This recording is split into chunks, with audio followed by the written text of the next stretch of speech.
gallery home in Gran Via, Granada by Annona plus Fria in Granada, Spain. The requirements for the project and its genesis were the transformation of a 1920s apartment, which belongs to a building signed by the architect Francisco Prieto Moreno, into a short-term residence for a couple whose permanent house is between London and Singapore.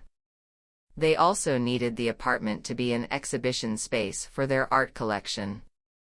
The interior, although it has been transformed, preserves many original features and elements of the modernist architecture that defines the architecture in Granada's Gran Via: convoluted carpentries, ceiling moldings, great heights, and mosaic flooring. From the beginning, the project aims to combine the necessity of maintaining the elements and typological characteristics, as well as the adaptation to a particular way of living, far away from the domestic demands at the beginning of the century. We faced two different design exercises.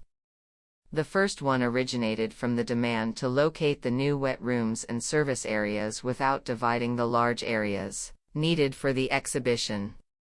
At the same time, these private spaces, required when the flat returns to a home, shouldn't compromise the original features and the typological and spatial structure we valued at the beginning. The new volumes for the service areas should not interject the space reading, which is at the same time a historic and exhibition space. Therefore, it is decided that the new volumes won't touch the ceiling where the original divisions can still be noticed. This emphasizes the idea of a container, not only of art but of history and stories. The material nature of these volumes should not compete with the craftwork valued for its rarity, the Nolla mosaic. The second exercise came from the replacement, over the years, of big areas of the original Nolla mosaic for poorer flooring.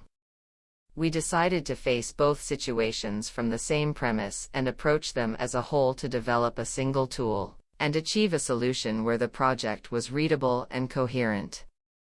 As a result, where Nolla mosaic floors existed, they were restored. Where the original floor is lost, it should be decided how to replace it. After assessing the possibilities, a decision expected to have repercussions beyond the project was reached. We began to work together with Salvador Escriva, Nolla mosaic manager, to start a large-scale production of mosaic pieces using a traditional technique on an industrial scale.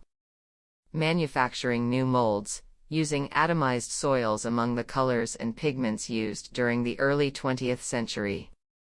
We used this new production capacity to repair the lost patches with big monochromatic areas, solving not only the damaged floor but also the new service rooms all in all. The material is historic, its use is contemporary, creating new complete volumes.